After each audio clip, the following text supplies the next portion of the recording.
இன்னைக்கு நம்ம அவெஞ்சர்ஸ் டூம்ஸ்டே ப்ராஜெக்ட்ல மேக்னட்டோன்ற ஒரு எக்ஸ்மேன் கேரக்டர் அனௌன்ஸ் பண்ணிருக்காங்க. அதே சமயத்துல எக்ஸ்மேன்ல யாராலையும் தவிர்க்க முடியாத ஒரு பயங்கரமான வில்லனா இருக்கிறது மேக்னட்டோ தான்றத மார்வலே பல தடவை ப்ரூவ் பண்ணவும் செஞ்சிருக்காங்க. அப்படி மேக்னட்டோ என்னதான் பண்ணிருக்காரு, அவெஞ்சர்ஸ் டூம்ஸ்டே ப்ராஜெக்ட்ல இவரோட கேரக்டர் என்ன மாதிரி ஒரு இம்பாக்டை ஏற்படுத்தும்ன்றத பத்தி தான் இன்னைக்கு நம்ம மொத்தமா டிஸ்கஸ் பண்ண போறோம். அப்படி நம்ம சேனலுக்கு சப்ஸ்கிரைப் தட்டி விட்டுருங்க, வீடியோவை கிக் ஆஃப் பண்ணிடலாம். மேக்னட்டோன்ற இவர் மார்வல் காமிக்ஸ்ல ரொம்ப காலமா இருந்துட்டு இருக்க மியூட்டன்ட். இவர் எக்ஸ்மேன்ல ஒருத்தர் தான். மார்வல் காமிக்ஸ்ல இவர் ஒரு சில இடங்கள்ல பெரிய பெரிய சூப்பர் ஹீரோஸ்னா எதிர்த்து சண்டை போட்டிருக்காரு. இது மட்டும் இல்லாம மேக்னட்டோ யாராலையும் மறக்க முடியாத பயங்கரமான சம்பவங்கள்லாம் பண்ணிருக்காரு. உதாரணத்துக்கு சொல்லணும்னா மேக்னட்டோ ஒரு தடவை உல்வரின் கையில இருக்கிற அடமாண்டியத்தை தனியா பிரிச்சு எடுத்திருக்காரு. இவர்கிட்ட இருக்கிற மேக்னெட்டிக் மேனிபுலேஷன் பவரை திறமையா ஹேண்டில் பண்ண தெரிஞ்சதுனாலேயே இவர் உல்வரினை தொடாமலேயே உல்வரின் கையில இருக்கிற அடமாண்டியத்தை உல்வரின் கையில இருந்து தனியா பிரிச்சு எடுத்திருப்பாரு. இது கொஞ்சம் கிரீப்பியான மூமெண்ட்ஸா இருந்தாலும் உல்வரின் கையில இருக்கிற எலும்பையும் நகத்தையும் வளர்க்கறதுக்கு இது ஒரு வகையில வழிவகுத்துச்சுன்னு கூட சொல்லலாம். கூடிய சீக்கிரம் எம்சியூல அவெஞ்சர்ஸ் விசஸ் எக்ஸ்மேன் என்ற ஒரு ஃபைட் நடக்க போறதா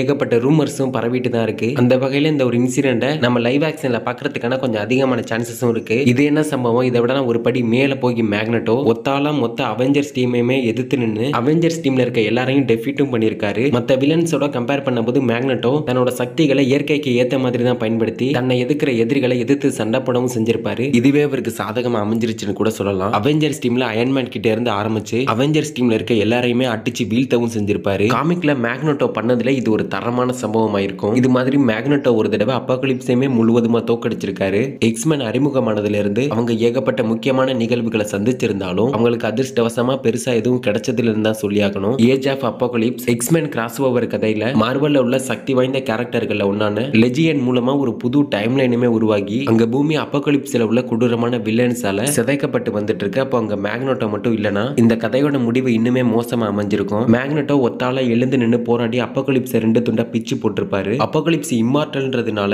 அவரை நிரந்தரமா அழிக்க முடியாது. ஆனா மேக்னட்டோ அப்போகலிப்ஸ் எதிர்த்து சண்டை போட்டுட்டு இருக்கும்போது இந்த பக்கம் எக்ஸ்மேன் டீம் அவங்களுக்கு கிடைச்ச நேரத்தை சரியா பயன்படுத்திட்டு தேவையில்லாம உருவான இந்த புது டைம் லைனுமே முழுவதுமா அழிச்சிருப்பாங்க. இது மார்வல் ஹிஸ்டரியிலேயே யாராலையும் மறக்க முடியாத ஒரு சண்டையா என்னைக்கும் இருக்கும். ஏன்னா மேக்னட்டோ அப்போகலிப்ஸ் எதிர்த்து அந்த மாதிரியான ஒரு சண்டையை போட்டிருப்பாரு. மேக்னட்டோ என்னதான் நம்ம நம்ப முடியாத சில பயங்கரமான சம்பவங்கள்லாம் பண்ணியிருந்தாலும் ஒமேகா லெவல்ன்ற ஒரு பெரிய அந்தஸ்தை பெற்றிருந்தாலும் இது எல்லாத்துக்கும் மேல அல்டிமேட்டம்ன்ற ஒரு காமிக் இன்சிடென்ட்ல இது வரைக்கும் யாராலையும் பண்ண முடியாத ஒரு சக்தி வாய்ந்த அச்சீவ்மெண்ட்டுமே பண்ணிருக்காரு. மேக்னட்டோட குழந்தைங்களோட கொடூரமான மரணத்துக்கு அப்புறம் மேக்னட்டோ உலகத்தை காப்பாத்துறதுக்கு பதிலா உலகத்தை அழிக்கிறதுல செயல்பட ஆரம்பிக்கிறாரு. இதை செய்யறதுக்காக மேக்னட்டோ தோரோட மியால்னரை தூக்கி பூமியோட துருவ பகுதியை மாத்தி அமைச்சிருவாரு. இதன் விளைவா பூமி முழுவதுமா ஏகப்பட்ட பேரழிவுகள்னால உள்ளாக்கப்பட்டு அல்டிமேட் யூனிவர்ஸ்ல வாழ்ற சூப்பர் ஹீரோஸோட மரணத்துக்கு இது வழிவகுத்துச்சு. டாக்டர் டூம் எப்படி மார்வல் காமிக்ஸ்ல இருக்க எல்லாருக்கும் தெரிஞ்ச ஒரு சக்தி வாய்ந்த ஒரு ஆளா இருக்காரோ அதே மாதிரி தான் மேக்னட்டோவுமே இருந்துட்டு வந்துட்டு இருக்காரு. ஆனா டாக்டர் டூம் சுத்தமான கெட்டவர்னு சொல்லலாம். மேக்னட்டோ என்னதான் சரியா இருந்தாலும் காமிக்ல உள்ள வில்லன்ஸா இருக்கட்டும் இப்ப கொஞ்சம் கொஞ்சமா வில்லனா மாறிக்கிட்டு இருக்க மார்வல்ல உள்ள கேரக்டர்ஸ்ல